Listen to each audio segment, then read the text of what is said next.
Inspirasi bagi Negeri Story. Hari ini kita ketemu dengan Dr. Med Dr. Polentino Girsang, SPB, KBD, FINAJ, FIS, FICS. Ya. Banyak banget itu. Itu apa, Dok? Saya sudah dokter besar dari Jerman. Ya. Salam lagi. Universitas yang paling tua. Oh, salah satu dunia. Sudah berdiri sejak tahun 1477. Wow. Di Jerman, Tübingen. Di sana saya promosi ambil dokter. Tapi saya ke Jerman itu tahun 64. Sebelumnya sudah kuliah kedokteran di USU 3 tahun. Dapat beasiswa. Saya cabut dari USU. Lanjut ke Jerman. Jadi, tapi turun kelas saya. Tingkat ya, tapi terus bisa langsung kuliah tahun 65. Oke. Jadi karena disitulah saya menyelesaikan studi kedokteran. Terus dokter. Kemudian selesai saya dokter, saya ngambil doktor. Dan sesudah itu dokter. By the way, saya ngambil dokter spesialis. Spesialis apa? Bedah. Apa itu? Bedah. Jadi kalau awalnya saya bedah dari kepala sampai ke ujung kaki. Jadi tahun 71 saya selesai pendidikan dokter. Tahun 72 saya ngambil gelar doktor. Tahun 77 saya dapat brevet ahli bedah di Jerman. Di universitas? Di sana bukan dari universitas, itu kita training di rumah sakit. Ijazahnya itu dikeluarkan oleh Persatuan Dokter. Oke, beda ya? Ya di sana seperti ID-nya di sini, sana Persatuan Dokter Indonesia. Dokter Jerman lah. Ya. Nah, itu melalui ujian kita lulus ya. Nah, misalnya persyaratan untuk bisa ujian mendapatkan sertifikat ahli harus ada minimal 2 rekomendasi dari pimpinan rumah sakit ya, yang biasanya profesor. Harus ada rekomendasi dari 2 profesor menyatakan kita sudah melakukan operasi sekian banyak ini dari kepala sampai ke ujung kaki.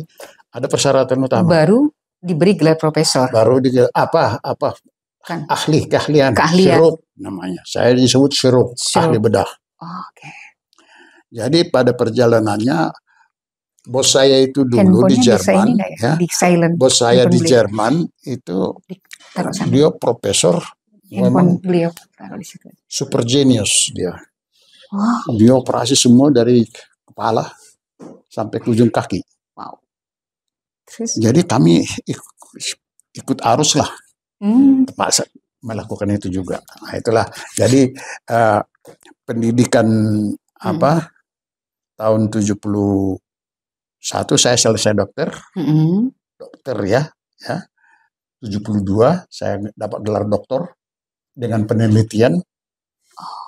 Pertama kali diumumkan hasil penelitian saya ada 9 poin. Itu diumumkan pertama dipublikasikan di Kongres Parasitologi Sedunia di Washington City, Amerika. Keren. Ya, itu tahun 71 itu September itu. Jadi itu temuan permulaan. Jadi ujian apanya baru tahun 72. Rigorosum namanya kalau nggak ujian dokter.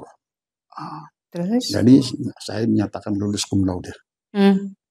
Ya. Jadi saya bekerja di sana di rumah sakit dulu sebagai ahli bedah. Ya. Dan pada perjalanannya ketemu jodohnya di Jerman. Siapa nama?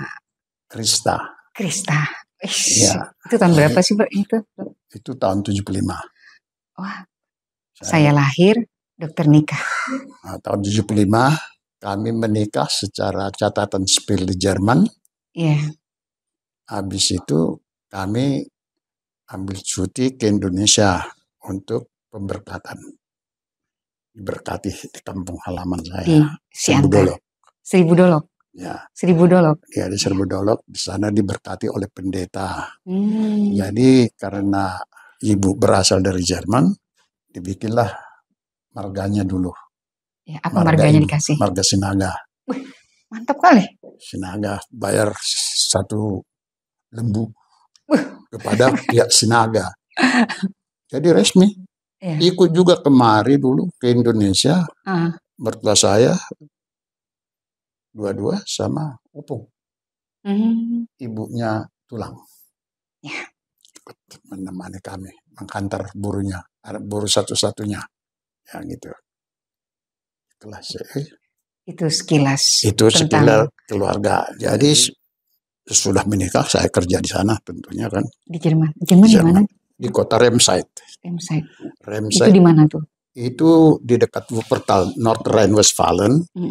Kota Remscheid ini terkenal sebenarnya di dunia. Oh ya, karena di sanalah lahir Dr. Ronsen yang menemukan X-ray. X-ray. Oh, di kota Remscheid. Ada museumnya di sana. Oh ya? Ya. Itu namanya Ronsen itu. Ya, Ronsen itu. Ronsen itu bahasa Jerman itu. Ya, Ronsen marganya Ronsen. Oke. Terus?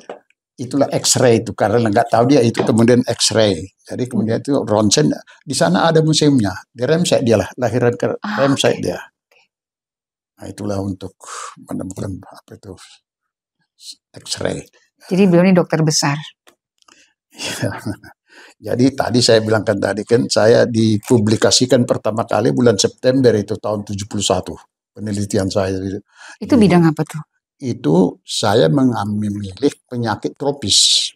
Oh ya? Yaitu mengenai kaki gajah itu. Ya. Oh. Filaria. Oh beliau. Saya pernah baca itu. Ya, filaria itu cacing seperti rambut itu. Ya. Itu ada kalau di Afrika itu loa-loa. Itu yang bikin buta mata. Oke. Jadi kalau di Indonesia, di Malaya ada itu filaria, ada jenis Malai, ada Brugia, ada Karini, ya.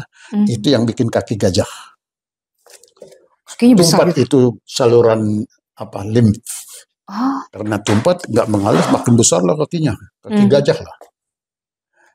Jadi banyak saya meneliti bagaimana mengkat pertumbuhan daripada kuman itu. Kuman atau virus? Saya cacing, mikrofilaria. Jadi mikrofilaria yang itu kumannya, itu kita ambil dari yang sudah menderita itu, dihitung berapa kumannya, itu disuntikkan ke beberapa hewan percobaan, tikus percobaan. Jadi saya meneliti ada 4 grup itu, ya, dan diamati perkembangannya sesudah disuntik sekian banyak kuman, ini, dan sesudah 6 minggu, sesudah 8 minggu, 9 minggu, 16 minggu, bagaimana perkembangan daripada kuman itu di host. Nah, itulah saya teliti semua. Jadi dengan demikian tahu kita gimana bisa di-cut pertumbuhan itu, sehingga pertumbuhannya terhenti. Itu kalau cacing itu dari mana sih itu, Prof? Jadi cacing itu ya, dari mereka main di tanah apa sih? Itu dari memang ada kumannya itu biasanya di kutu busuk. Kutu busuk itu apa? Kutu busuk yang menyebarkan itu. Kasur, tungau. Ya, tungau. Ya, itu yang Jadi di sana kalau sudah ada seseorang itu menderita filaria, itu kami itu misalnya itu disuruh binatang menderita filaria itu digigit sama kutu busuk itu tungau. Supaya pindah sama dia kuman itu. Nah, sudah pindah sama dia kuman itu, kita bunuhlah ini kutu busuk. Dapat itulah parasitnya. Parasit itu kita hitung, bisa dihitung berapa jumlahnya. Jadi kalau saya suntik misalnya satu tikus percobaan dengan sekian banyak kuman, maka yang menjadi dewasa sekian banyak. Sekian ini sudah ini, ada gini akan begini-begini. Jadi saya ada disertasi saya itulah penelitian. Ada 9 poin yang belum pernah ditemukan sampai tahun 71 itu. Bagaimana perkembangan biaknya? Kalau kita suntik sekian, berapa yang mati, berapa yang mendewasa, berapa yang sehingga bisa dewasa dan melahirkan lagi, berapa kuman ini aja banyak apanya itu. Wah, itu sampai saya lupa tidur, lupa makan. Itu berapa tahun? Itu hampir 2 tahun saya meneliti itu. Wow. Jadi itu kenapa bisa lupa tidur dan makan? Kalau musim panas kan siang. Iya. Kalau musim panas itu jam 10 malam masih siang, terang. Nah. Jadi kalau kita duduk di laboratorium gitu, saya difasilitasi semua. Ada 2 cewek pembantu saya. Dan satu lagi ada ahli komputer dan satu lagi itu khusus menjaga hewan-hewan percobaan itu di dalam satu ruangan yang sesuai keadaannya dengan Indonesia. Jadi temperaturnya tetap 27 derajat Celcius sepanjang tahun, kelembapannya 85%. Itu dikondisikan terus. Tapi begitu. Di Indonesia seorang profesor, seorang ilmuwan tidak mendapat fasilitas seperti itu. Wah, saya dapat difasilitasi semua gratis. Yang saya harus bayar hanya untuk mencetak disertasi itu. Sudah saya dinyatakan lulus kan, dicetaklah disertasi itu. Oh ya? Jadi waktu itu saya harus menyerahkan 185 eksemplar ke fakultas. Fakultas? Ya, kedokteran di tempat saya kuliah. Ya. Jadi dari sanalah sama institut. Di sanalah disebar ke seluruh dunia yang ada kerjasama MOU untuk tukar menukar karya ilmiah. Salah satunya dikirim juga ke panitia hadiah Nobel untuk diperlombakan. Wow. Begitu caranya di sana. Karena universitas saya kuliah itu dulu sudah berdiri sejak tahun 1477. Wow. Makanya begitu banyak kerjasama dengan ya. Mereka mau jangan sampai orang lain mengklaim dia punya hak keilmuan. Hak keilmuan. Tapi kenapa rumah sakit itu sekarang diklaim orang? Itu jadi sebenarnya saya hanya mau mengambil gelar doktor di sana. Jadi di Jerman. Makanya saya meneliti itu. Itu kebetulan di sana ada Tropen Institute. Jadi ada khusus untuk menanggulangi penyakit tropis. Jadi mereka piara di sana penyakit tropis, termasuk kaki gajah ini, malaria. Dipiara di laboratorium itu penyakit itu, kumannya itu. Gimana caranya tuh, Dok? Wah itu seperti apalah biologi lah, bagaimana memelihara kuman. Gila. Ya, itu dipiara di sana itu. Jadi dibikinlah percobaan dengan kuman itu. Ya, ada kawan saya misalnya, kami sama-sama berangkat ke Jerman, Dokter Purba. Kami sama-sama ngambil dokter di Tropen Institute itu. Dia mengambil dapat topik dari dokter pembimbingnya, profesor itu. Dia mau meneliti malaria.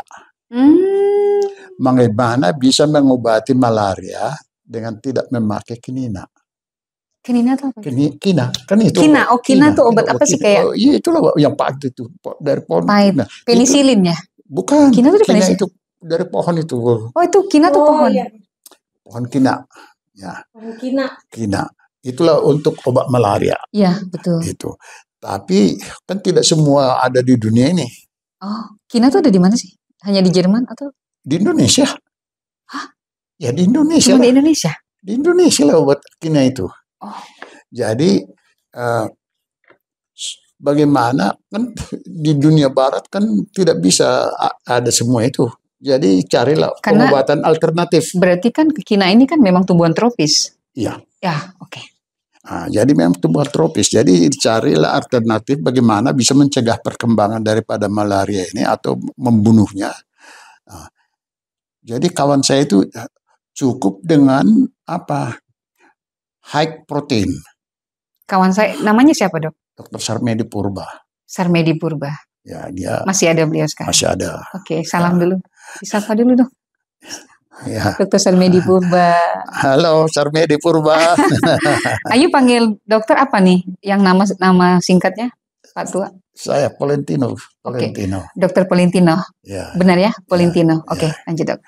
Ya, jadi dia meneliti itu bagaimana bisa mengobati malaria. Orang sakit malaria sembuh tanpa memakai kimia, hanya diet. Diet. Ya, protein tinggi. Jadi protein tinggi rupanya ada juga, itu ada di Indonesia. Itulah melinjo. Melinjo. Oh, buah melinjo. Itu emping itu. Di situ itu ada banyak kali esensial amino acid di situ. Wow. Kebanyakan itu asam uratnya, Dok. Ya, memang gitu. Ya, memang banyak asam uratnya. Tapi itulah yang dikasih dengan diet pakai itu, maka dengan obat-obat antibiotik biasa saja sudah bisa mati kumannya. Wow. Itu penelitian dia. Saya dengan untuk mencegah pertumbuhan dari ini bisa di-cut penularannya dan ada obatnya. Itu. Kira-kira itu. Jadi itulah mengenai itu dulu. Sekilas. Jadi terus seperti saya katakan tadi, selesai saya tahun berapa itu?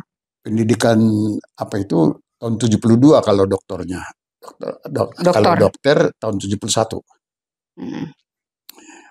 Saya ahli bedahnya saya dapat tahun 77. Dari Jerman? Ya, terus dari Jerman. Alasan kembali ke Indonesia? Saya mau berbuat di Indonesia. Di sana saya sudah next to the boss di sana. Ya. Tapi saya tadinya kan pergi ke sana, itu tujuan saya, tekad saya. Saya mau kuliah di luar negeri. Itu saya bikin statement kepada ke gereja saya lah. Ya. Kasih bikin pernyataan karena gereja kita sudah punya rumah sakit juga. Itu. Saya juga ikut mendirikan rumah sakit itu. Bapak saya mendirikan lahannya untuk bangun rumah sakit itu. Di Siantar? Di Serbudolok. Apa sih namanya? Bethesda. Rumah sakit Bethesda. Oh, itu permulaan rumah sakit Bethesda itu? Iya. Itu tadinya dokternya dokter India, tetapi istrinya orang Jerman. Dia sekolah kedokteran dulu di Jerman. Dia adalah dokter pertama di rumah sakit Bethesda itu. Itu didirikan oleh, saya Kristen. Didirikan oleh misionar Jerman. Rumah sakit bantuan dari Jerman lah. Dokter pertama di sana orang India, Dr. William. Yang di Bethesda? Ya, tapi istrinya orang Jerman. Dia kuliah di Jerman. Oke, dapat juga istri Jerman. Jadi misi perlu dokter, dia siap ke Serbudolok. Ya. Habis kontraknya di sana, datang penggantinya. Orang Norwegia. Wow. Ya, baik sekali orangnya. Bawa anak-anaknya, istrinya, mengajari anak-anaknya supaya jangan ketinggalan di sekolah. Habis dari Norwegia ini digantikan lagi sama orang Amerika. Habis dari orang Amerika digantikan oleh orang Belanda. Habis itu digantikan lagi orang Jerman. Jadi itu saya alami semua. Saya kenal semua dokter itu. Kalau begini ceritanya, siapa nanti yang melanjutkan ini? Kalau nggak ada pribumi. Kan tidak mungkin terus mereka di sana. Jadi sementara pelayanan kesehatan itu sangat dibutuhkan dan maju sekali. Sudah ada pelayanan di Serbudolok, itu besar rumah sakitnya. Terus ada poliklinik di Haranggaul, ada poliklinik di Raya, ada poliklinik di beberapa tempat lah di Haranggaul. Jadi dokternya kadang-kadang ke sana, rotasi gitu. Jadi ya satu hari ini kalau tidak ada yang menggantikan dokter asing ini, ya repot ini. Jadi saya sudah terpikir ke situ. Jadi saya bilang, saya bikin surat ke jemaat saya, pimpinan pusat gereja. Saya nama ini sedang kuliah Fakultas Kedokteran di USU sudah tahun ketiga. Jadi saya sudah mengamati perkembangan penyebaran Injil melalui gereja GKPS sangat pesat sekali, terutama melalui pelayanan kesehatan dan rumah sakit pendidikan. Pendidikan dan pelayanan kesehatan. Dia punya sekolah dan punya itu. Jadi kita tidak bisa tergantung kepada orang asing terus. Betul. Suatu hari kita harus mandiri. Ya. Jadi saya bilang, kalau saya bisa melanjutkan kuliah kedokteran saya di Jerman, maka saya siap untuk pulang dan mengabdi. Oke. Nggak lama, sesudah itu 6 bulan kemudian datang jawaban, oke, kami siap menerima. Itu beasiswa ya? Beasiswa. Jadi beasiswa. Dari Bethesda. Jadi saya melamar ke gereja. Terus ada satu lagi. GKI. GKPS. Gereja kita. Jadi ini GKPS. Jemaatnya. Berarti beasiswanya dari GKPS? Bukan. Lain lagi ceritanya, panjang lagi. Tapi yang mendiri ini, jemaat itu sudah besar. Ada pendetanya sudah ratusan, jemaatnya pun sudah ratusan ribu. Ya. Jadi tahun 63, pimpinan gereja kita berangkat ke Jerman, diundang ke Wuppertal, di sana pusat misinya. Dari Siantar? Ya, dari Siantar, pimpinan gereja kita di Siantar. Jadi saya melamar ke pimpinan pusat GKPS. Jadi pimpinan pusat ini, GKPS ini diundang ke Jerman. Diundang oleh misi di sana.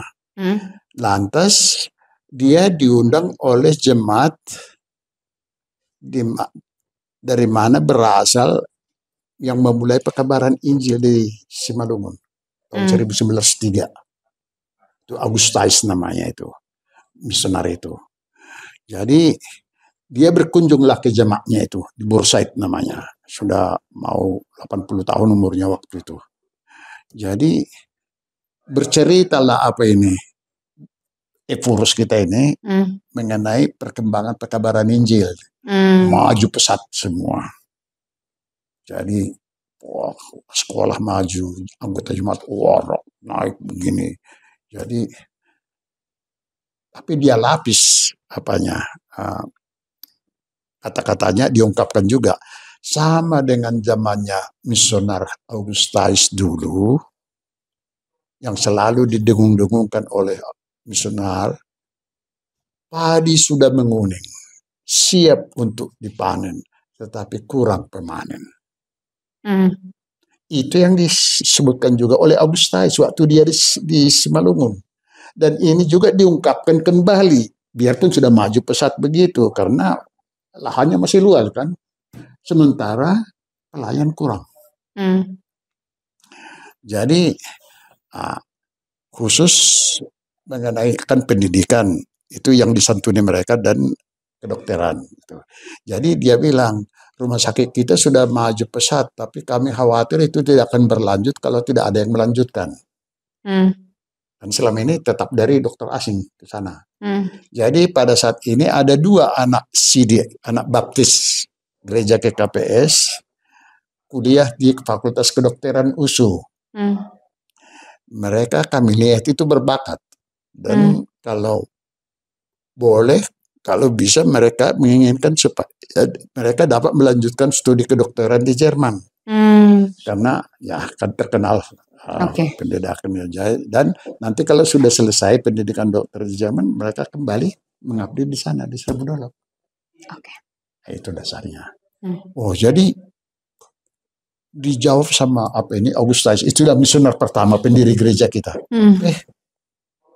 Kalau begitu dari kamilah yang 2 orang itu. Jadi penyalur aja penyalur, RMJ, Ranis untuk dikirim ke Jerman itu. Iya, penjamin lah. Penjamin. Ya, supaya itu terlaksana. Berarti 2 orang. Tapi dananya selalu dari sana. Iya. Dari jemaat itu. Gitu. Kita ke alur berikutnya. Ya, alur berikutnya artinya Dokter Valentino tamatlah. Dia duluan tamat karena memang dia sudah duluan. Dia ambil spesialis kandungan. Jadi itulah sekilas dulu karirnya. Kami pulang ke Indonesia dua-dua. Iya. Bawa semua apa yang bisa dibawa. Mungkin bertanya apa yang bisa dibawa dari Jerman. Iya. Kalau Ilmu. kita berangkat ke sana ilmu. Itu sudah dapat dibawa pulang ke Siantar kalau lah. dikatakan sampai gelar doktor, dia juga gelar doktor. Dokter besar lagi. Spesialis lagi. Udah banyak tuh dok ya. Terus bawa istri lagi. Nah itu yang penting. Bawa istri. Cantik pula. Bawa anak. Wah, udah ada anak di sana? Ada. Dia bawa anak Berapa 2. anak tuh? 2. Dia bawa anak 2. Oh, dokter juga? Saya juga 2. Menikah di sana, dapat anak 2. Waduh. Baru pulang ke Indonesia. Wah, banyak oleh-oleh jadinya tuh. Ilmu, banyak hadiah. Ada lagi istri, satu lagi yang saya bawa. Apa lagi dok? Bawa Mercy. Itu dia. Mana Mercy itu? Yang biru itu ya? Kayak gitulah dulu. Oke. Nggak ada lagi sekarang. Oke. Jadi dia pertama kali ke Bethesda, dialah menangani rumah sakit itu. Siapa itu dia? Dokter Sarmedi. Dokter Sarmedi. Sama istrinya juga dokter. Oke. Istri saya bukan, dia istri saya seperti AMD di 3 lah. Itu. Tapi itu apa saja. Jadi pokoknya saya tidak jadi ke sana, kayak ada masalah sesuatu, katanya yang penanggung jawab departemen kesehatan di gereja kita dulu orang Amerika, mereka yang membantu pembiayaan pelayanan kesehatan di gereja kita dari Amerika, LCA, Lutheran Church of America. Jadi sudah 2 di sana, ya saya tiba mau pulang tahun 78. Sudah siap semua mau berangkat. Jadi sudah packing, sudah masuk kontainer semua barang-barang, lantas datang berita dari pimpinan pusat, ya katanya. Pimpinan pusat itu siapa? Ya pimpinan pusat di KPS, Poros lah waktu itu. Ya. Jadi mereka mengatakan, ini kepala Departemen Kesehatan GKPS bilang mereka nggak bisa terima Dr. Girsang di sini karena nggak bisa bayar gajinya katanya. Dengan alasan itu. Di Indonesia? Di Seribu Dolok. Ya itu Indonesia Seribu Dolok lah. Ya dia tidak bisa bayar gaji saya.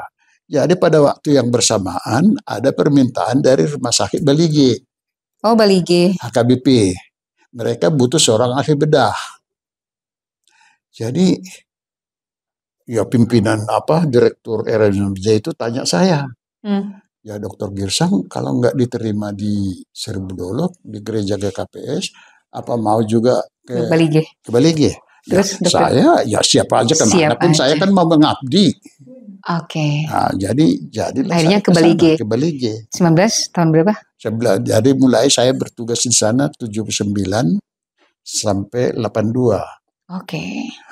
Di sana saya memegang 2 rumah sakit. Oh ya? Karena rumah sakit apa aja dok? Rumah sakit pemerintah di Tarutung dan Balige. Itulah jaya-jayanya rumah sakit itu. Wah, terbaik malah di Indonesia.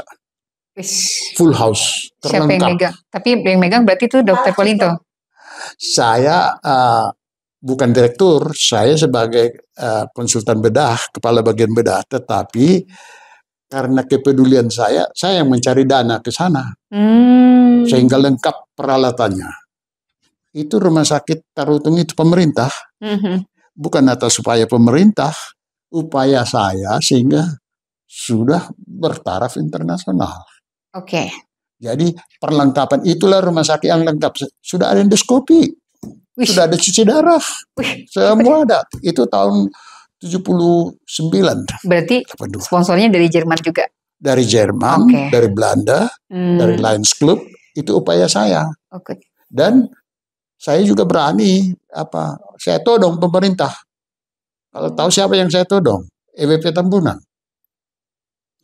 Kalau siapa yang bisa berargumentasi sama EWP Tambunan, saya lah orangnya. Siapa itu? Gubernur Sumatera Utara. Ayu tuh kuliahnya di Medan, tapi tahun 94 udah di sana. Jadi itu tahun apa itu? Tahun berapa tuh? Ayu nggak kenal berarti. 79 lah itu. Oke, 1979 sampai 82. Jadi ceritanya begini. Saya 78 pulang ke Indonesia. Aturannya mau ke Serbodolok. Jadi persyaratannya harus adaptasi dulu kan? Iya, kok dari luar ya? Karena dari luar, saya adaptasi tembak langsung di UI. Oh, ngambil UI, adaptasi di UI. Adaptasi di UI. Fakultas Kedokteran. Ya. Jadi tanyain saya, apa yang sudah dikerjakan, saya kasih daftarnya. Banyak kali katanya. Banyak kali. Banyak yang mereka tak pernah kerjakan. Baru keluar saya dia. sudah kerjakan. Dan waktu itu 5 orang pun yang tidak ada punya gelar dokter. Apa? Dosen. 5 orang pun tidak ada dosen di UI waktu itu tahun 90-an yang punya gelar dokter. Tapi jadi dosen, jadi penguji. Profesor. Ya, tapi ahli memang mereka bidangnya. Kan dulu kan otomatis itu kalau dosen itu 8 tahun mengajar jadi profesor. Oh, berarti ada otomatis ya? Ya kalau sekarang nggak ada lagi otomatis. Enggak, harus ada akunnya, ada tulisannya. Betul, mereka nggak pakai disertasi gitu? Ya, boleh. Memang ya boleh. Boleh. Memang gitu awal-awalnya begitu kok. Oke. Siapa yang sudah dosen 8 tahun otomatis dapat gelar profesor. Oke, ya. Itu awalnya begitu. Lanjut, Dok. Jadi saya diuji. Polentino. Jadi saya diuji 6 orang profesor. Dokter Polentino. Iya. Ya, oke. Terus saya diuji 6 orang. Kepala bagian lah. Iya. Kepala bagian ortopedi, bagian tumor, bagian urologi, bagian anak, toraks, bedah toraks dan lain sebagainya. Jadi banyak yang menarik di sana karena saya sudah lebih banyak mengoperasi tulang, kasus tulang. Mereka nggak berani menyuruh saya bikin contoh lah bagaimana kamu operasi tulang karena mereka sudah tahu karena dari daftar operasi yang saya bawa kan ada daftarnya. Jadi kalau kami di Jerman itu dulu supaya boleh dia maju ujian dari kepala leher sampai kepala paling sedikit 30 kali sudah melakukan operasi. Di bagian kepala sampai leher 30 kali. Nah, sudah itu di bagian dada paling sedikit 30 kali. Di bagian perut paling sedikit 170 kali. 70 kali yang besar-besar. Di bagian anggota badan paling sedikit 30 kali. Terus di bagian bedah plastik dan pembuluh darah juga 30 plastik kali. Juga bisa? Plastik juga bisa? Ya bisa. Oh my God. Semua. Jadi itu semua. Jadi itu mereka lihat itu daftarnya. Ya banyak kali katanya. Ya, memang begitu. Oke lah. Itu hanya persyaratan di sana. Oke. Terus? Ya. Terus ya. Singkat cerita. Saya karena saya memang rajin mau berkorban. Baru 4 tahun saya jalani sudah full. Jadi saya milih-milih lah kasus yang tak pernah saya tangani. Tapi itu memang butuh keberanian juga dok ya. Kalau dokter bedah juga. Kan kalau kita sudah menikmati itu kan sudah kita enjoy itu sudah begitu. Ya. Terus dok apa rasanya kalau darah itu? Biasa. Kita bukan saya bukan melihat orang berdarah. Saya melihat pasien yang butuh pertolongan. Maksudnya hanya ke situ fokusnya. Saya siapapun saya operasi, ibu saya pun saya operasi, saudara saya operasi. Wow. Malah saya lebih yakin mengoperasi waktu itu keluarga itu karena saya nggak percaya sama ahli bedah yang lain. Lebih bagus saya ngoperasi. Saya tidak ada. Jadi artinya untuk menangani siapapun itu saya tangani. Untuk menyelamatkan nyawanya supaya dia sehat. Tidak ada. Kalau sudah di meja operasi bagi saya itu pasien yang butuh pertolongan itu saja. Jadi bukan hubungan. Itu ibunya loh sudah dimotong ibunya kayak gitu. Gak enak operasi dok. Aku pernah operasi sesar doang. Terus nggak mau lagi ke rumah sakit. Operasi sesar juga. Karena nggak ada yang operasi. Loh, berarti bukan hanya objin, tapi dokter bedah boleh masuk menjadi itu. Kan itu boleh. Operasi paling ringan lah itu operasi itu. Oh my God, paling ringan. Iya, 15 menit kan sudah selesai itu. Iya. Gitu keluar ya kan. Bentar. Jadi waktu itu saya juga di histerektomi yang seksio sudah bukan pertama kali, satu kali di Siantar. Ada pengalaman ini nggak, Dok? Sudah banyak sebelumnya. Nggak, maksud Ayu, ada pengalaman yang paling menyedihkan, ada yang lucu nggak? Boleh nggak diuli-uli dikit sebelum sampai ke kasus? Kalau mau ditampilkan itu dikit semua aja, ngeri-ngeri kali lah. Nah, coba. Satu. Lebih ke psikologis sih. Ada itu yang paling ngeri. Ada dua laki-laki dewasa. Abang ipar lah. Yang nyopir itu adalah ipar dari seorang yang duduk di belakang. Yeah. Jadi istrinya kakak daripada supir. Jadi sekali karena perjalanan mereka jauh, naik Taft, jeep itu kan Taft. Taft, ya tahu. Pergi minggir entah mau buang air kecil, maaf kata itu barangkali pinggir mereka. Jadi turun semua, kemudian naik mobil semua. Sesudah naik mobil semua penumpang, supir pun sudah duduk, sudah jalan, tiba-tiba datang mobil truk dari depan, bawa banyak besi segitiga itu, yang panjangnya sampai ada 3 meter, ya. Entah bagaimana berpapasanlah mobil truk itu sama jeep tadi. Dari jeep tadi meluncurlah besi sebesar kursi ini, panjangnya hampir 3 meter, meluncur dari mobil truk itu menembus leher supir ini. Terus sesudah tembus ini menembus dada iparnya itu dari sini sampai ke belakang. Jadi mereka berjalan, yang satu maju ke sana, yang dari belakang gini. Oh my God, tapi ke rumah sakit? Dibawa ke rumah sakit, masih sadar dua-dua. Wow, kuat. Tidak berdarah yang tembus ini. Wah. Jadi dokter pas ngeliat itu gimana? Jadi saya pas tempat lain sedang main-main, jam 9:30 malam saya ditelepon. Dipanggil. Oh, jadi kalau ada kasus seperti saya cepat-cepat datang, nggak pernah saya tunda itu. Terus panggilan itu. Jadi memang panggilan itu. Wah, jadi saya video foto lagi. Tahun berapa itu, Dok? Masih ingat? Soalnya udah ada video. Ya sudah ada video. Tahun berapa tuh? Itu di rumah sakit 8. Itu di Dolok. Di Siantar. Di Siantar. Rumah sakit Insani itu. Insani, kan saya bikin namanya itu, Vita Insani. Ya, oke, terus. Di sana. Tahunnya masih ingat nggak? Tahun kalau saya nggak salah itu tahun 85 atau berapa itu? 85, 86 gitulah. Oke, terus.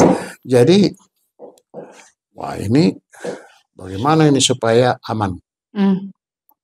Saya panggil teknisi, coba potong dulu besinya itu, yang di sini. Kalau tidak kan tidak mungkin ditarik begitu kan, potong besinya pakai gergaji besi.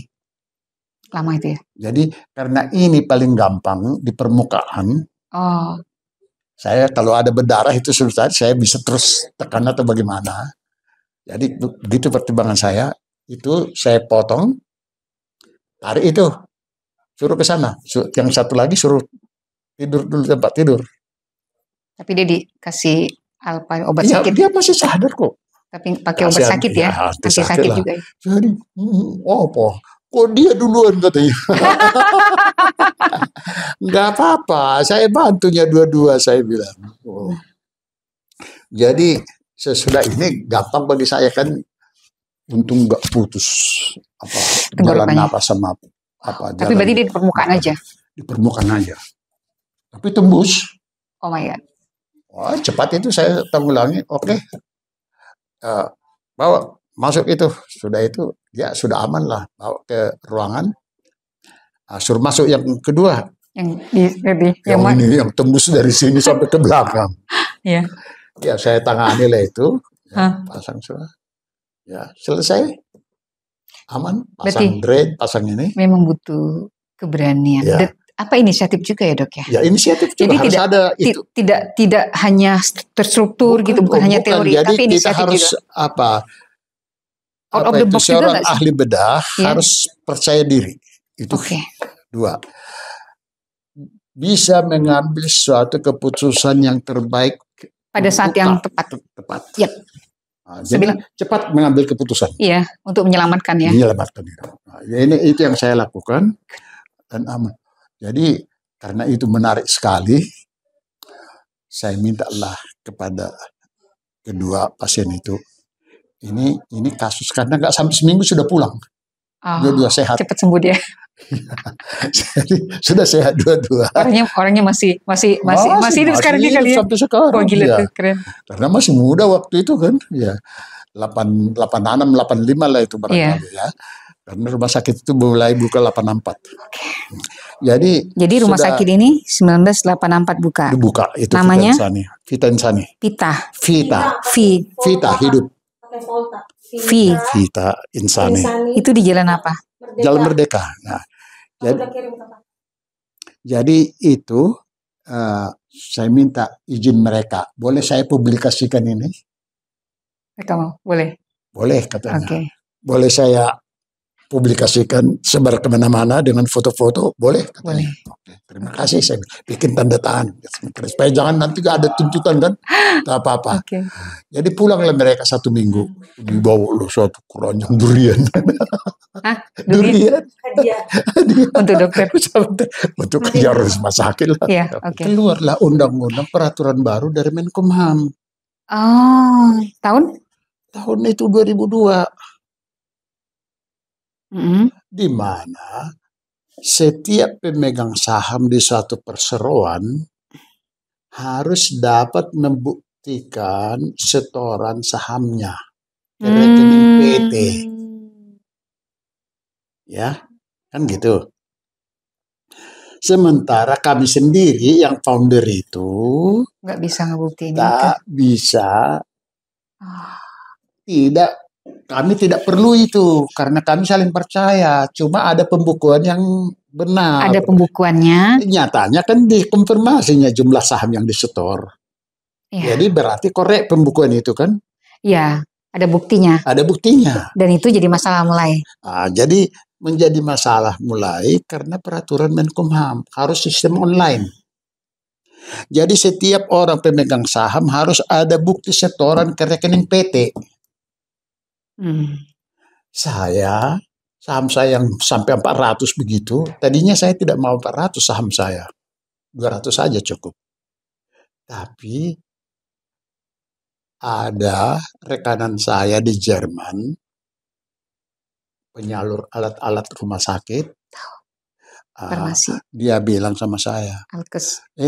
Pak Girsang, ini ada alat-alat rumah sakit, mulai dari tempat tidur, bukan semua. Alkes lah ya.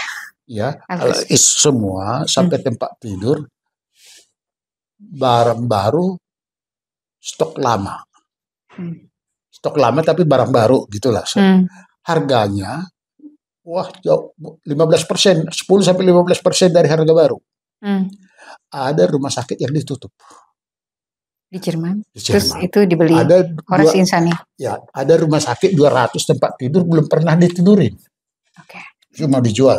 Terus ada alat-alat operasi, ada kain ini semua lengkap. Perlengkapan kan Alkes. Itu dari Swiss. Swiss itu kan negara netral. Jadi kalau ada keributan di Eropa, di Barat lah, itu tempat pelarian. Betul.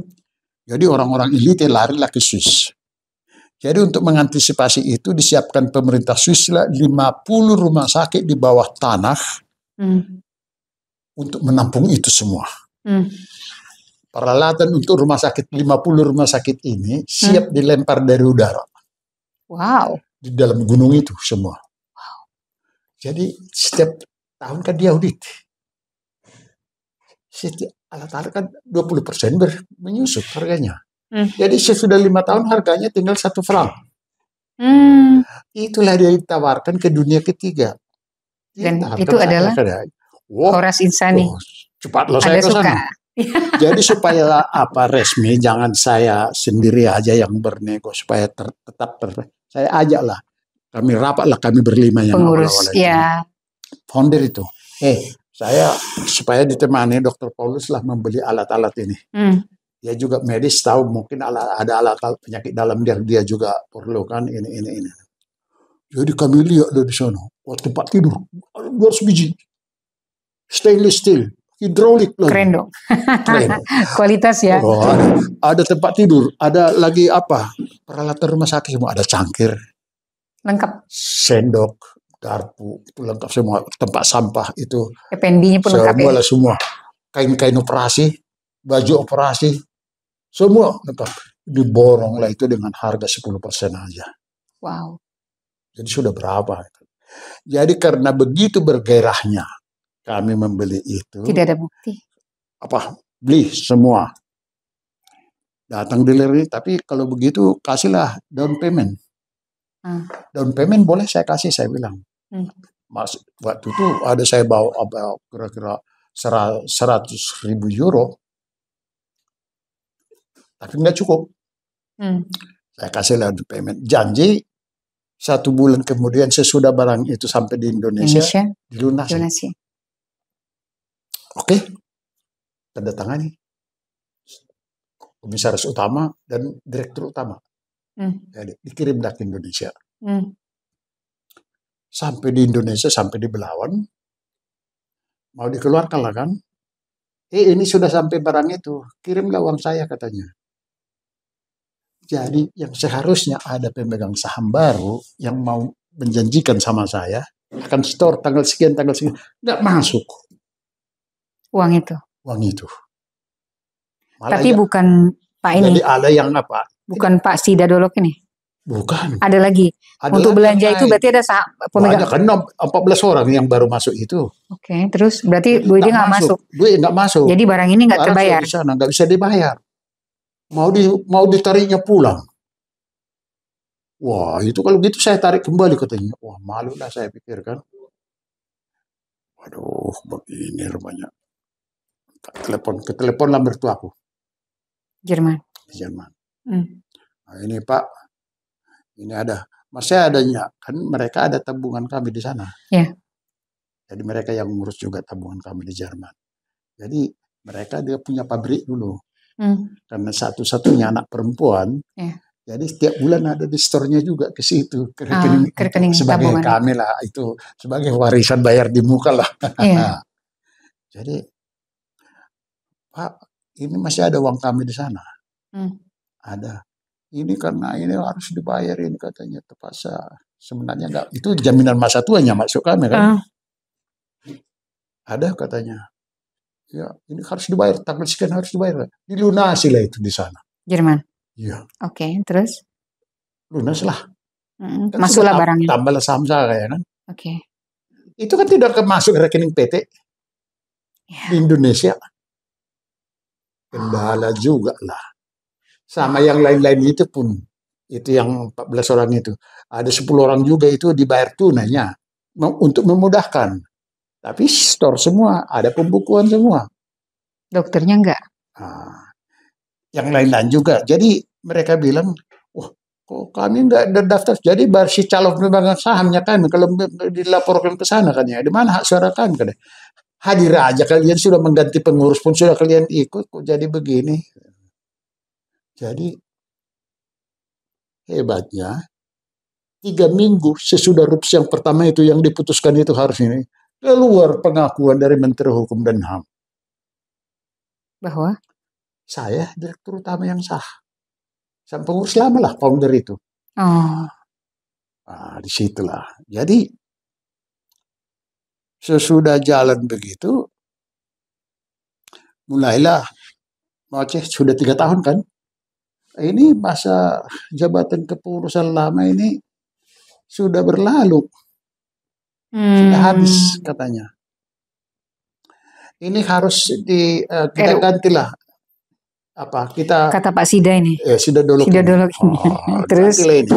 Terus ada satu perkataan, kalau kami nggak masuk dulu, rumah sakit ini nggak jadi buka. nah itu dia yang mulai Itu penyakit ya. pertambahan nilai itu ya kan merupakan agio saham itu. Dia sama anaknya 72.000 kan. Itu kapitalisasi katanya. Kalau kami tidak store itu tidak ada rumah sakit ini katanya. Berarti dia mau ikut terus. Paksakan lagi. Sehingga tambahlah saham dia 56 kan. Oh, dia masukin lagi saham. Jadi dikapitalisasi saham yang itu pertambahan nilai itu. Oh. Anaknya pun gitu. Jadi dia dapat tambah 20 dengan anaknya 72 lembar saham kan, 70 melebihi dokter. Itulah. Oke, melebihi kan? Melebihi. Dokter 400, dia 720 US. Dia lah yang berarti dia yang menentukan. Ya. Jadi ini dan dokter robah agak sudah, lemah ya, karena ada masalah gitu. Jadi saya bilang ini peraturan dari Menkumham. Saya katakan ini sudah disahkan ini. Wah, ini kan keputusan ini yang sah katanya. Dia tidak akuin itu. Jadi terus tutuplah pembukuan. Dipecatlah saya. 2003 dipecat. April. Karena mereka menghitung pertambahan nilai dari saham itu. Saham mereka menganggap pembukuan campur adul, nggak dilaporkan mereka, masih tetap calon pemegang saham. Dengan dalih itu pembukuan campur adul sehingga mereka belum terdaftar di sana. Ini kita pilih pengurus baru, sudah lewat masa jabatannya juga, sudah 3 tahun. Oke. Mereka jadi waktu serah terima itu dia kalah si Petrus, caretaker. Petrus ini? Petrus. Itu hanya 21 sahamnya. Oh, dia caretaker ya? Ya, caretaker, direktur. Ya. Jadi, saya nggak ada jabatan apa-apa. Lagi di PT. Sama yang 3 orang itu tadi direktur. Nggak ada jabatan yang lama ini nggak dikasih? Nggak dikasih. Jadi, mereka angkat itu siapa tetap komisaris utama, caretaker direktur, si Petrus. Caretaker apa sih, Dok? Ya, yang melaksanakan tugas direktur utama. Oke. Caretaker direktur. Jadi kita sepakat memang supaya ini rumah sakit ini dikelola. Si Pak Sida Dolok ini direktur utama. Bukan. Sebentar. Sida Dolok, tapi bukan Petrusnya jadi direktur, caretaker direktur. Ya, caretaker. Tapi dia kan Pak Sida Dolok ini direktur utama, caretakernya komisaris utama. Oke, lanjut ya. Si Petrus ini jadi caretaker 3 direktur itu. Oh, kan kami waktu erupsi itu kan dipilih 3 orang, direktur medis, direktur keuangan administrasi, saya direktur utama. Jadi 3-3-nya ini dikasih, tapi dirangkap tugas oleh si Petrus ini. Iya. Dia semua megang. Dia 3 berhentikan, dia megang ketiga jabatan ini. Direktur keuangan, direktur medis, direktur apa tadi? Administrasi dan keuangan. Dan saya direktur utama sudah diganti sama si itu. Dia juga? Dia juga semua.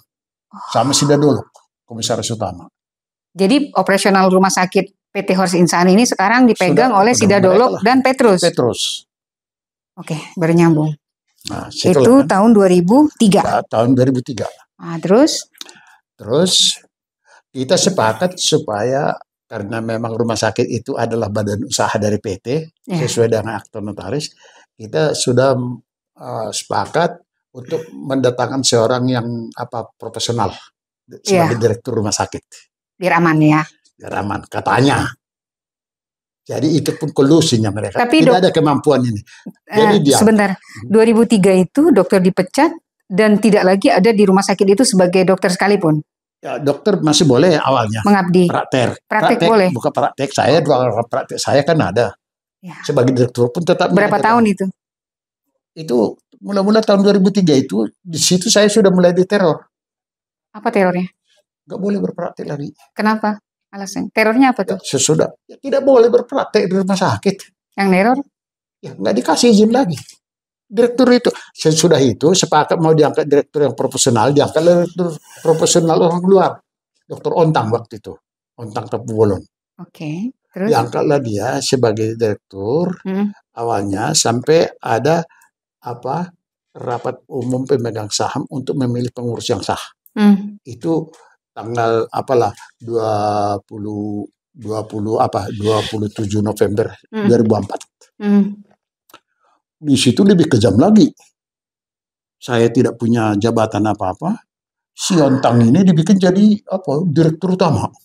Padahal tak ada sahamnya. Jadi tidak ada sahamnya, diangkat jadi direktur utama. Tapi pelayanan rumah sakit masih seperti biasa, ya, excellent service, atau masih ada berkurang atau apa? Wah, turunlah, kemampuannya nggak ada kok. Oke, terus. Jadi si Petrus jadi apalah, jadi komisaris pula. Padahal sahamnya cuma 21. Kan sudah bertentangan semua. Berarti saham dokter itu nggak dihitung mereka? Saham saya dihitung ada, tetapi saya nggak dipilih jadi pengurus. Ikut campur dalam PT. I know. Nah, jadi terus? Diangkatlah siapa itu menjadi direktur utama, si Ontang Tapbolon. Dia adalah direktur PT dan direktur rumah sakit. Operasional langsung ya dia? Operasional langsung, komisaris utamanya terus, sudah dulu. Itu tahun 2004, 27 November. Terus? Oke. Selanjutnya, saya dengar dokter juga kan di penjara, kenapa itu? Nah, itu nanti dulu. Nah, sudah sampai di sini dilaporkan mereka lah ini ke Menteri Hukum dan HAM. Kepengurusan baru ini? Iya. Oke. Nah, sudah. Oke. Jadi berjalan itu. Ini di situ sudah mulai bikin aksi mereka. Aksi apa? Dihilangkan prasasti. Prasasti yang di depan rumah sakit itu pendiri itu. Prasasti pendiri kan? Pendirian gedung. Peletakan batu pertama gedung rumah sakit Horas Insani kan ada prasasti di situ 5 orang pendiri. Oh, dibuang mereka? Dihilangkan, Pak. Diganti itu. Mereka gitu? Gak ada. Pas waktu itu saya di India. Ada kongres internasional di India itu laparoskopik. Saya di India sama ibu. Terus ada perawat kasih tahu, itu prasasti peletakan batu pertama rumah sakit Horas sudah gak ada lagi, sudah dihilang, sudah didompol dengan semen. Terus lambang-lambang kedaerahan itu pun, kearifan lokal itu ada kan, Simalungun itu ada filosofinya, Habonaran, Debona itu kasih tempat akhir itu. Tapak Raja Sleman itu dihilangkan, diganti gambar pemandangan Cina. Petrus itu Cina. Ya. Oke. Dia dokter juga nggak sih? Dokter umum. Dia wakil saya 10 tahun di Vitensani. Dia menikmati bonus saya dividen. Oke, kita lanjut terus. Jadi sampai begitu. Setelah dari India itu dihilangkan apa lagi? Dihilangkan. Saya gugat. Dijatuhi dokter gugat juga. Tahun berapa? Tahun 2005. Dihukum juga dia 3 bulan. Tapi masa percobaan aja. Masa 3 bulan aja menghilangkan apa itu kan. Oke. Jadi jadilah begitu. Mulailah diteror. Saya nggak boleh berpraktek. Sama si Ontang ini. Berarti dokter itu dianggap residu ya? Kayak residu, udah nggak? Wah, itu sampai 2005. Bulan Mei. Saya nggak sabar. Kok di rumah sendiri nggak boleh. Tapi nama saya tetap ada di billboard sebagai dokter yang terakreditasi sebagai ahli bedah. Di balik layar panas ini ya? Ya. Jadi saya, ini nggak benar lagi nih. Jadi waktu RUPS tutup buku tahun 2003, kan bukan saya lagi direktur. Ya. Saudara Petrus. Berapa? Berkurang? Penghasilan? Nggak sampai target. Saya menargetkan 18,6. Naik 30%. Itu turun? Turun 18,5. Masih lumayan. Karena Valentine aja kan. Saya nggak bisa tertutupi utang itu. Cicilan bisa dibayar semua. Oke. Tapi siapa ini saya sudah diangkat dia menjadi direktur utama, direktur rumah sakit dan itu. Kan kalau saya mau berpraktek di rumah sakit itu kan harus ada izin dari pimpinan rumah sakit. Dokter Petrus ini? Siapa? Si Ontang. Si Ontang lah di situ. Terus? Jadi. Berarti dia nggak dikasih izin lagi? Dia nggak dikasih rekomendasi ke dinas kesehatan. Jangan kasih itu izin berpraktek katanya. Saya pun nama saya pun sudah diturunkan. Anda itu orang berhati baik dan dimakan oleh harimau. Ya. Jadi sudah begitu, saya nggak iya lagi nih. Saya pikir saya adukan juga lah dia. Ikut juga dia dalam menurunkan apa itu prasasti itu. Si Dokter Petrus ini. Petrus sama si Ontang ini. Oke. Ya, jadi nggak betul lagi ini. Saya pikir saya carilah pengacara Juniman. Girsang. Juniman Girsang. Juniman Girsang. Saya tahun 2005 Mei. 2005 Mei. Didaftarkanlah ke pengadilan. Saya gugat perdata. Apa yang digugat? Bahwa kepengurusan mereka tidak sah. Jadi waktu ini dulu. Kepengurusan tidak sah, tapi memang mereka sudah keluar dari Kemenkumham. Iya. Sudah keluar. Sekarang yang mau kita ambil sebagai materi vlog itu esensinya apa gitu? Esensinya saya mau menunjukkan bahwasanya dari awal sejak diangkat dia tahun 2007 itu mulai 2007 sampai sekarang tidak sah. Tidak sah. Oke, yang kedua. Itu satu. Tahun 2007 dia tidak terdaftar. Ya itu udah selesai dari ceritanya. Tahun 2003 itu sama 2000 apa itu batal demi hukum. Oke, itu kan udah diceritain. Maksudnya jadi itu, jadi ke belakang. Enggak, kita ke depan. Ke depannya tunggu dulu. Ini supaya ada kuncinya. Tahun 2007 itu, ya. Enggak, maksud Ayu gini dok, yang Ayu mau tahu dulu. Yang pertama, yang mau aku mau kuncinya dulu gitu. Ya. Jadi kan ini udah mulai itu udah lengkap. Justru udah lengkap tahun 2007 sebentar. Itu berarti kan yang pertama yang jadi masalah adalah kepengurusan hari ini tidak resmi. Ya. Oke, terus yang kedua, apa yang dokter tuntut? Satu. Kepengurusan tidak resmi.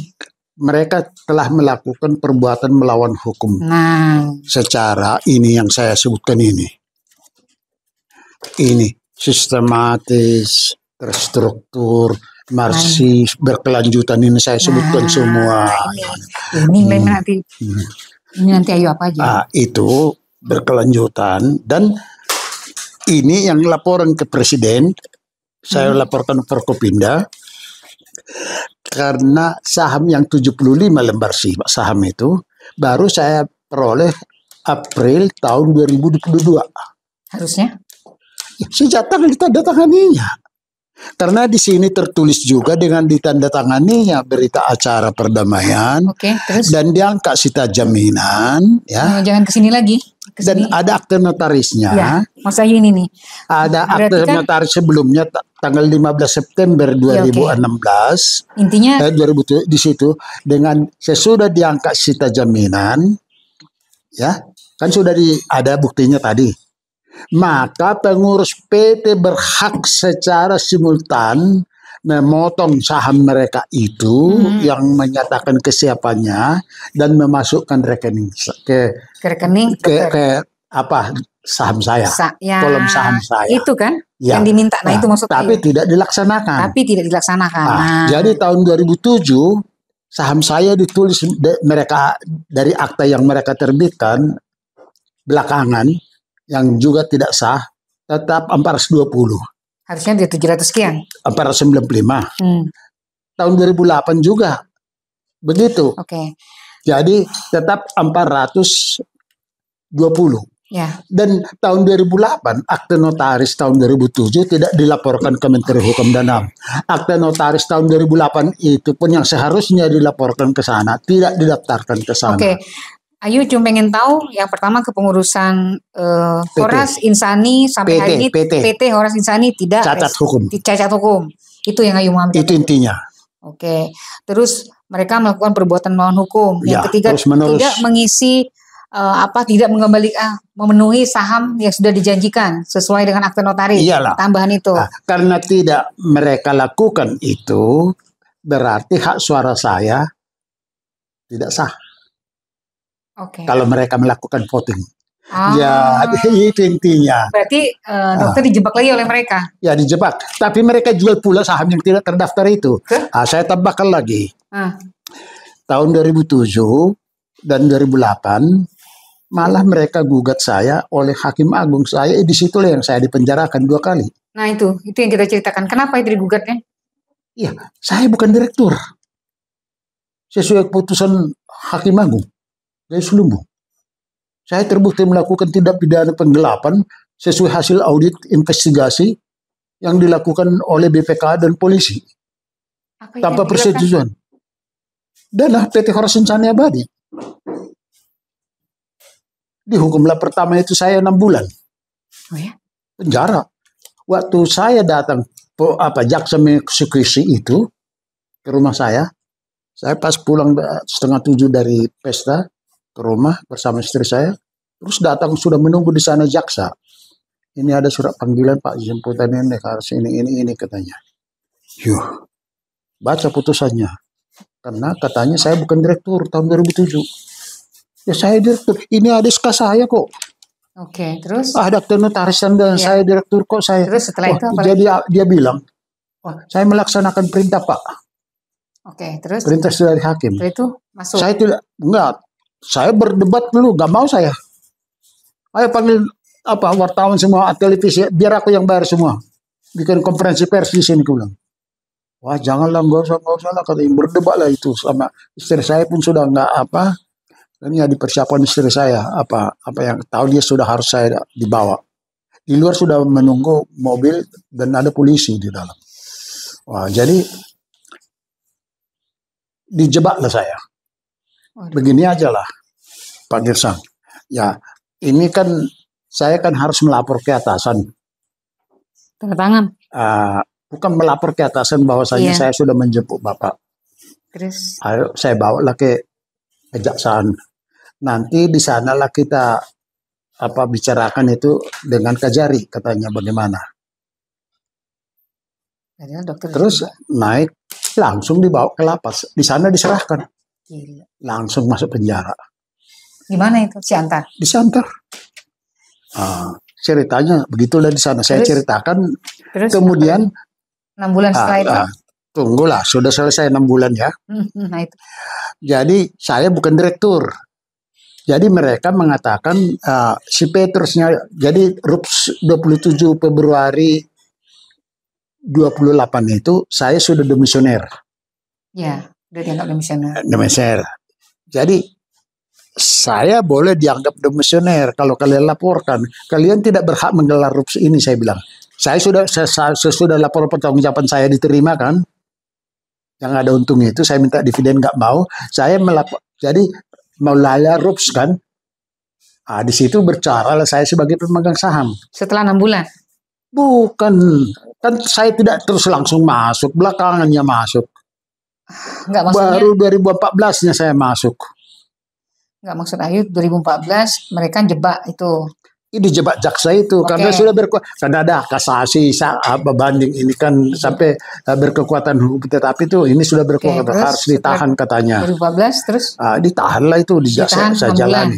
Tapi tahun 2008 mereka menggugat saya lagi. Ini 2014 masuknya? Masuknya tahun 2008 kan saya tidak mau serah terima jabatan direktur karena mereka tidak terdaftar sebagai pengurus tahun 2007. Dari mana hak kalian, berhak legal standing kalian untuk menggelar RUPS ini, saya bilang. Tadi kan dokter cerita itu. Tunggulah dulu, mereka tetap ngotot. Ya, jadi kalau begitu bikin minuta akta. Di akta notaris minuta akta tanggal 27 Februari 2000. Jadi tanggal 28 lah itu. Tanggal 27 lagi, 2008. Jadi sesudah jam 12 saya tidak direktur lagi kan, menurut mereka karena 1 tahun. Jadi aku klaim, dari mana kalian bisa menggelar RUPS ini, kalian saja tidak terdaftar. PDP dan situ pun tidak ada. Mereka tak peduli. Ini voting ini 50 tambah 1 katanya, sudah. Gimana? Oke, jadi mereka paksakan. Jadi tulislah di situ, saya tidak setuju karena kalian tidak mendaftar. Tulislah di minuta akta bahwasanya saya tidak setuju RUPS ini kalian gelar karena kalian tidak terdaftar sesuai pasal ini. Saya sebutkan pasalnya. Oke, dicatat. Oke, sesudah tengah malam, ini sudah berakhir masa jabatan, sudah demisioner. Kita pilihlah pengurus pimpinan rapat untuk memilih pengurus baru katanya. Jadi saya ngotot lagi. Kalau kalian begitu bilang mau voting berapa saham saya? Bilang. Tanyalah Menkumham katanya. Ya berapa saham saya? Tidak mau menjawab, dituliskan mereka 420. Harusnya 47 sekian itu. Jadi kalau begitu, saya tidak mau ikut. Saya walkout, keluar bersama 5 orang lagi. Jadi yang 5 orang ini jumlah sahamnya 44%. Jadi kalau 44%-nya, kalau RUPS yang reguler sah, quorum kalau minimal dihadiri 66%. Jadi yang hadir karena kami walkout 6 orang, yang tinggal hanya 13 orang dan saham 56 orang. Kan tidak quorum. Tapi mereka mengatakan, oh quorumnya ini 50 tambah setengah katanya. Jumlah orang. Jadi mereka paksakan, mereka pilihlah pengurus baru. Sudah? Saya tidak dipilih lagi jadi direktur. Tapi mereka si Petrus terpilih kembali sebagai pengurus dan dia juga pengendali operasional rumah sakit. Iya. Tahun 2008. Dengar dulu. Jadi kan bulan Maret itu izin operasional rumah sakit sudah mati. Iya. Jadi sudah mati, kan saya yang menggagasi itu. Jadi sudah saya gagasin itu, ternyata dia juga sudah menggunakan TDP palsu. Jadi karena saya protes, salahnya Petrus, tidak benar semua yang sehingga difasilitasi pemerintah kota lah saya sebagai direktur yang sah. Tahun berapa? Tahun 2008. Jadi saya diterbitkanlah HO atas nama saya. 6 Maret itu tahun 2008. Jadi turunlah tim pembina rumah sakit dari Kanwil Kesehatan Sumatera Utara. Saya lah yang meladeni mereka. Sesudah saya ladeni mereka, diperiksa semua kelengkapan rumah sakit, mereka bikinlah berita acara. Ada di sini berita acaranya. Bahwasanya saya yang berhak melaksanakan tugas direktur karena saya adalah direktur yang sah. Dan sayalah karena terdaftar di pemerintah kota. Dan waktu saya di SK-kan, itu ada dilaporkan ke pemerintah kota kan, kabupaten dan Depkes. Jadi berdasarkan itu, saya mengurus HO, si Petrus sudah bisa, nggak ada TDP dan situnya dan terdaftar pun tidak. Jadi mereka mengatakan Dinas Kesehatan Kota, baik provinsi maupun Depkes, Dr. Girsang yang berhak mengurus perpanjangan operasional rumah sakit 2008 sampai 2013. Oke, terus? Ini pelayanan publik. Ini harus jalan terus. Sementara Dr. Petrus PT-nya kolaps, tidak terdaftar. Namanya pun tidak ada di sana, TDP dan situnya pun tidak ada. Maka saya secara de facto di Jura adalah direktur rumah sakit yang didukung oleh 2000 sampai 2008. Sampai 2014. Itulah 2008. Makanya kan tadi pertanyaan saya digugat lagi 2008 kan? Iya. Nah, jadi mereka itu menganggap saya tidak, mereka minta serah terima kepada saya. Sesudah Maret itu, sesudah diangkat si Petrus menjadi direktur rumah sakit pelaksana, ya. Jadi saya ngotot, nggak mau, bertahan terus. Saya akhirnya bisa bertahan sampai 8 September tahun 2008. Akhirnya mereka kuplah manajemen rumah sakit Horas Insani dengan membawa polisi 1 peleton. Dikuasailah brankas, diambil 200 juta uang kontan, diambil semua surat-surat berharga, diancalah kepala-kepala unit semua harus serah terima, harus panut kepada mereka kalau tidak akan ditahan nanti. tapi ngotot terus, nggak mau. Ada 34 orang ini yang ada di sini. 34 orang ini yang setia menawani saya. Ini yang kami berdemo-demo di apa. Inilah yang diangkatnya security yang baru yang mau berbuat apa saja demi melaksanakan perintah Dr. Petrus. Iwan Samusin siapa? Ya itu yang kayaknya security baru. Ini juga. Ini orang karate, ketua IPK. Ulu.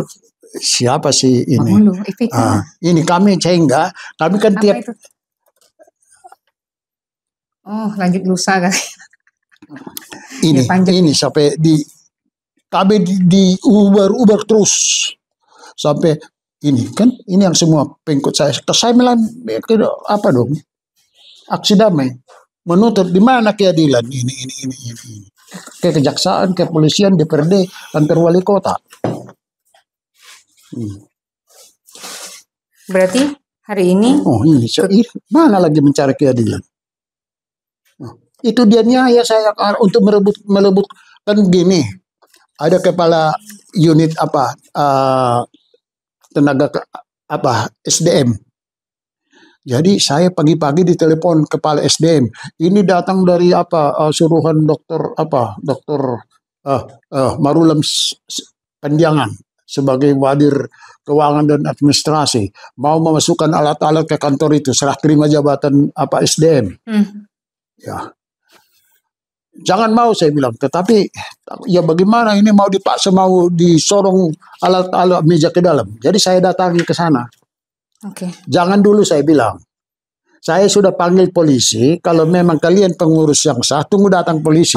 Ini berapa tahun berarti ini dokter sudah di kup mereka? Dari tahun berapa sampai tahun sekarang? Dari tahun itulah dari 8 Agustus, 9 Agustus. 9 Agustus sampai sekarang? 8 September 2008 sampai sekarang. Kuasai semua. Oh iya. Waktu itu saya sidang di rapat dengan Komisi 9 di Kebernuran. Saya rapat di sana untuk berlakunya undang-undang permasakitan yang baru. Di bawah satu peleton, dikawal polisi. Sejak itu dikawal lah rumah sakit itu oleh polisi bayaran. Dan hebatnya itu tahun 2008 itu mereka pilih pengurus baru kan, si Petrus lagi kan, dan dia pengendali operasional rumah sakit. Datang notaris, biarpun saya sudah sebutkan di situ di dalam minuta akta, saya tidak mengakui ini karena mereka tidak punya legal standing. Dan kedua, saya tidak mau ikut voting memilih pimpinan rapat untuk memilih pengurus ini karena tidak bisa menjawab, saham saya tidak jelas. Makanya kami walk out. Jadi? Dengan itu kami pergi. Tetapi itu tidak dihiraukan. Si Petrus karena sudah terpilih dia minta serah terima kepada saya. Sampai 3 kali disuratin. Saya tidak mau. Karena sesudah saya difasilitasi oleh Depkes ya, dibikinlah berita acara oleh Depkes 12 Maret tahun 2008 supaya sudah diberi tanda tangan di berita acara itu kelengkapan rumah sakit itu. Dibuatlah berita acara. Jadi Dok, jangan ke belakang lagi. Ayo itu tidak ke belakang itu. Ini ya yang sampai hari ini nih. Berarti kan dari tahun 2008 itu tahun 2008 sampai sekarang ini Enggak, nanti gagal paham. Itu yang di 2008 saya juga dipenjarakan. Lah itu tadi. Dituduh lagi saya menggelapkan yang pertama itu tahun 2007 dengan putusan yang salah ini dari Gayus Lumbung ini. Tunjukkan sama kalian. Ini. Itu kita lanjut ya. Ayo bisa ngambil ininya. Udah dapat ininya sih. Ini karena saya bukan direktur rumah sakit ini tahun 2007. Bawa aja ini. Ini boleh. Ini saya. Ini. Nanti ini. Kan dia bukan baca, scan aja, tempel di media. Enggak apa-apa. Ada sumber asli ya Pak? Iya, ada sumber asli. Kita kan ini hasil pengadilan. Kita undercover. Iya. Dan gitu. Ini, jadi kalau mau apa? Jadi ini kan dikatakan saya bukan ini kan tertulis ini Gayus Lumbung lo tanda tangan ini biar tahu kalian. Ngerti. Bukan main-main dirinya. Iya. Tapi akhirnya diakui juga bahwasanya dia salah. Dia ngaku. Nah, aku lah. Iya, betul. Saya pergi ke Mahkamah Agung, dibaca sama Panitera Agung. Ini karena saya tunjukkan, kan ada SK saya ini sebagai direktur rumah sakit, ada akte notaris. Ajak Tempo aja enak. Diajak diwawancarain selain dokter, tokoh yang berpengaruh sama dokter yang Junaman Girsang ada nggak tuh? Ini sampai sekarang kayak gini. Bang Jun apa? Girsang. Junimart. Ya, bisa Saya nggak setuju itu. Kenapa? Karena dia tidak konsekuen dengan apa yang dia bikin ini. Itu dia. Kan tidak kan ini apa yang dia put, kan dia membuat klausul itu. Saya nggak konsisten ke klien, harusnya beliau konsisten. Iya. Jadi nggak ada, sampai hari nggak ada lawyer gitu. Ini biar aku kasih tahu sama kalian. Nah, itu. Jadi dia ini kan saya tahu kalian bulan Maret, April itu ada Forkopinda di se-Indonesia di Bogor. Hadir Forkopinda tingkat provinsi, kabupaten dan kota. Forum Komunikasi Pimpinan Daerah. Itu Mekerbang. Musyawarah Pembangunan. Tahu. Oke. Di situ Jokowi berulang kali menghimbau agar Forkopinda bertanggung jawab, mengkawal dan memberdaya gunakan investasi yang ada di daerah masing-masing supaya berdaya guna untuk mensejahterakan masyarakat. Tapi apa yang terjadi? Itu saya tahun masa krisis moneter 98 sampai 2000 saya berhasil menghimpun dana sebesar itu kan? Iya. Sehingga saya bisa membangun rumah sakit. Membangun rumah sakit yang sudah bertaraf internasional. Mendapat penghargaan dari mana-mana. Nasional dan internasional, dari gubernur, dari apapun mendapat penghargaan dari medsos. Ini ada pialanya. Saya siapapun itu nantinya, supaya transaksi jual beli ini dari PT Horas Insani Abadi kepada pihak ketiga. Dalam hal ini katanya dari bagian dari Murni Teguh. Ya, itu sesuai apa itu akte semua data itu. Yang ada di sini. Ya, di situ. Jadi kalau menurut pemahaman saya sesuai Undang-Undang Perseroan, transaksi itu adalah cacat hukum. Dan harus dan cacat hukum dan harus dibatalkan dengan dasar demi hukum. Berdasarkan satu. Seharusnya kalau mengambil alih manajemen suatu perusahaan ini perseroan perseroan terbatas harus minimal dikuasai 75%. Baru bisa mengakuisisi. Tapi yang dibelinya dan diakui sendiri hanya 73%. Dari yang 73% yang dibelinya itu sesuai hasil auditor dan akte notaris yang tidak pernah dilaporkan ke Menteri Hukum dan HAM, tetapi tetap diberlakukan menyangkut perubahan pengurus dan pengalihan saham, maka ternyata ada 43,39% saham yang dari 73% itu tidak pernah terdaftar di Menteri Hukum, dilaporkan ke Menteri Hukum dan HAM.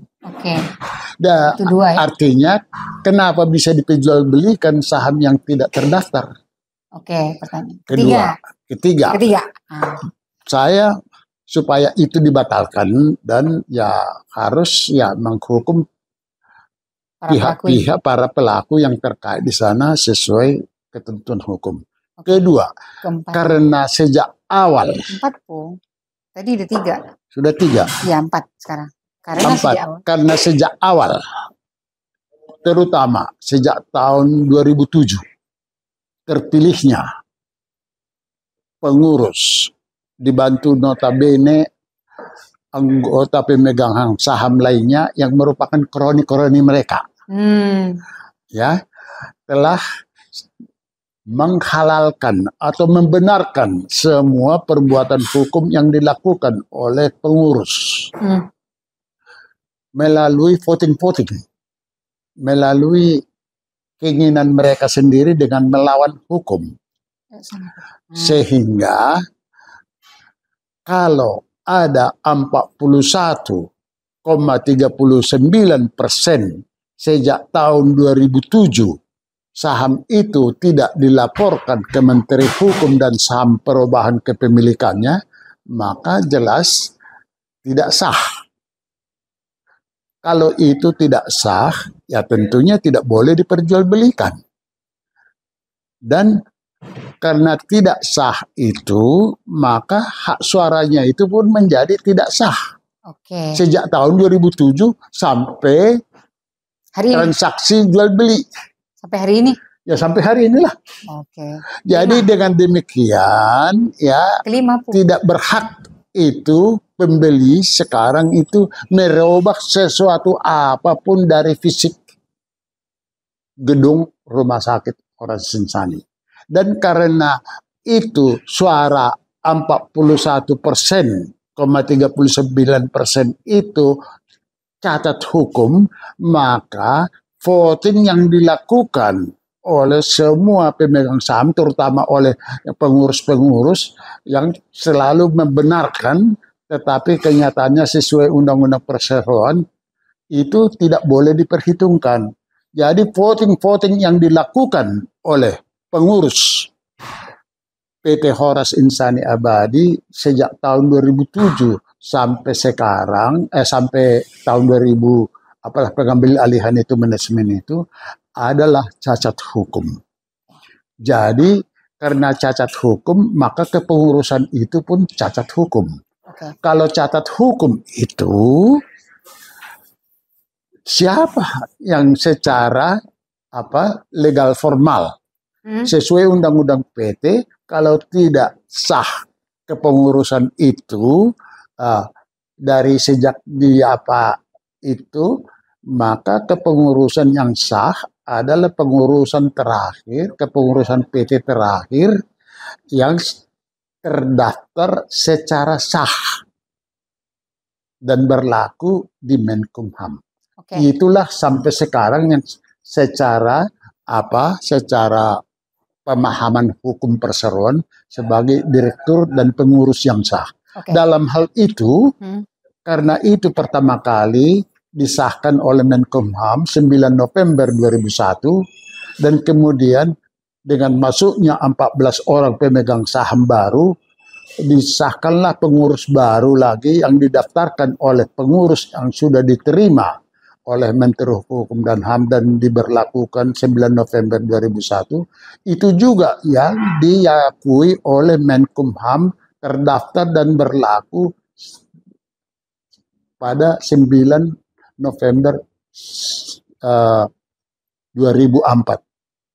Jadi secara hukum menurut pemahaman saya katakan begitulah ya, mengundang-undang, itulah pengurus PT HIA yang sah dan legitim sampai sekarang.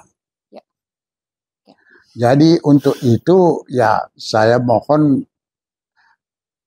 adalah pengertian dan daripada pemegang saham yang awal sampai yang transaksi, kemudian sesudah transaksi ini dapat memahami peristiwa-peristiwa hukum yang telah terjadi. Kepada pemegang saham yang lama,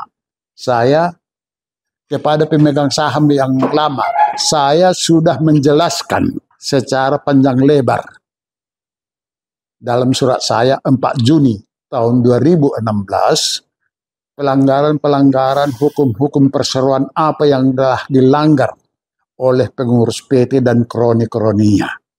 Dan itu apa yang saya tuliskan itu disampaikan kepada semua pemegang saham PT Horace Insani Abadi melalui notaris yang mencatat itu. Jadi ada perbuatan melawan hukum di situ mengenai perbuatan melawan hukum tidak melaporkan itu, dan ada perlakuan-perbuatan melawan hukum di situ antara lain tidak melakukan pengalihan saham itu secara benar. Antara lain yang paling parah di situ, ada seorang pemegang saham dulu karena tidak merasa nyaman lagi di PT Horas Insani Abadi, itu namanya Jonggi Dharma Situngkir, menjual sahamnya. Mau menjual sahamnya. Sampai akhirnya dibeli oleh PT. Kalau tidak dijual, dibeli oleh PT lah, itu PT Horas Insani Abadi menjual, itu dibayar dengan nilai saham yang dijual itu 1.520.000.000. Itu melalui Pengadilan Negeri Pematang Siantar nomor 35. Oke, skip sampai situ. Jadi boleh? Itu sebentar dulu. Kalau itu dijual, dibeli oleh PT, berarti itu pengurangan modal ditempatkan. Itu harus dilaporkan, diumumkan di surat kabar 3 kali berturut-turut dalam 3 hari. Dan itu harus dilaporkan ke Menteri Hukum dan HAM. Tetapi itu kejadiannya itu bulan 11 tahun 2011. Tetapi ternyata di bulan tahun 2012 itu saham itu sudah dijual kepada seorang pemegang saham tanpa persetujuan daripada RUPS. Jadi bagaimana, apa benar itu dibeli oleh ini yang si pembeli ini dari PT? Karena penasaran saya menyurati pembeli itu. Benarkah kau beli saham ini dari PT? Adakah kau store nilai senilai 1.520.000.000 ke rekening PT sehingga kau bisa memiliki itu? Tak mau menjawab. Jadi ternyata karena tidak dilaporkan itu kepada Menkumham, sehingga bahwasanya tiba-tiba sahamnya yang dari 35 lembar saham ya menjadi 675. 35.000 tiba-tiba menjadi 675.000 dolar. Oke, Bung. Skip. Jadi itu tidak dilaporkan ke Menteri Hukum dan HAM dan tidak dilaporkan ke kantor pajak. Sudah ada penggelapan dari pencucian uang di situ. Kena amnesti juga. Jadi ini sudah bertindih-tindih semua ini, pemegang saham ini semua ini yang yang ikut menjadi kroni-kroni itu selalu membackup itu, ya sadar dirilah. Ayo udah dapat intinya sih sebenarnya, Bu. Ya. Sampai udah dapat format bagaimana Opung bercerita, data ini kami naikkan semuanya biar orang baca aja. Nanti Ayu yang ngurusin. Udah dapat sih, berarti ada 6 ya. 6. Boleh apa? Ya ini tertulis semua di sini. Ya. Ini kan sudah saya kasih bulat di sini. Dan tidak hanya yang paling kesalnya saya kan ini surat yang ke laporan ke Presiden ini kan saya lampirkan juga surat kuasa saya kepada ini ikut dari penasihat hukum kuasa hukum saya loh. Nanti ini Ayu yang capture pada saat Opung cerita kita tayangin aja biar orang baca data-data ini. Jadi nanti apa yang Opung gambarkan dari sini. Ini kan udah dikasih kan Ayu, kopiannya udah dikasih. Sudah kasih sama kalian satu bundel kemarin kan? Ini ada di situ ini. Oke, ya udah. Dan yang ini yang sistematis ini dicurangi. Ini kan ada juga sama kalian. Nah ini. Karena Opung tuh ceritanya udah panjang. Jadi kalau mau episode bisa 12 episode. Maksud Ayu yang mau kami angkat kriminal mereka dulu. Ya, jadi itu bentuk berita. Pengingkaran terhadap berita acara perdamaian. Ayu tuh ini. Dan ini satu lagi, kan itu kan saya bilang ini nggak usah direkam ini yang itu kan karena mereka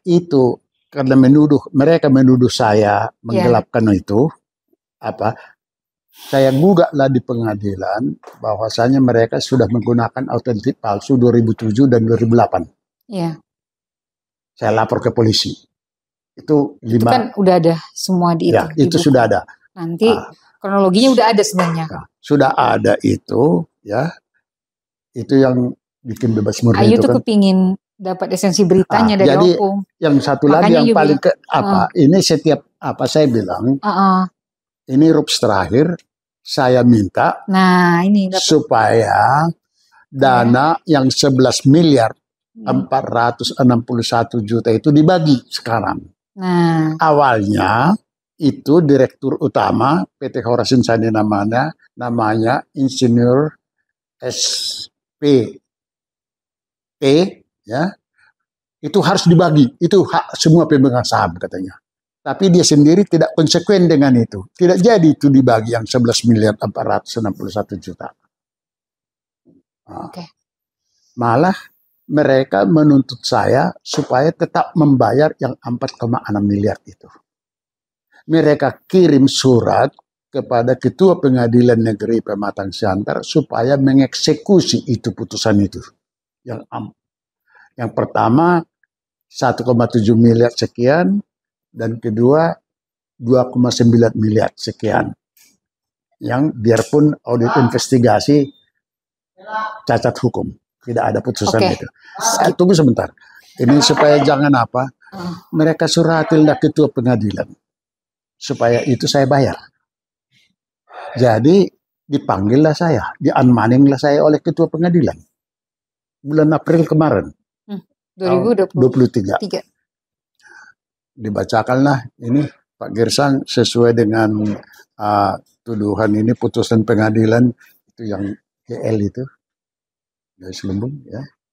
Ini Pak Girsang sudah berkekuatan hukum tetap, sudah putusan Mahkamah Agung, harus membayar ini yang 1,7 miliar lebih ini dalam tempo 8 hari tambah bunga. Jadi dibacakannya lah semua itu kan. Jadi saya baik Pak Ketua Pengadilan, saya sebagai orang yang merasa tidak bersalah, ataupun kalau bersalah saya siap untuk membayar itu, tapi dilakukan dulu audit investigasi, benarkah atau tidak.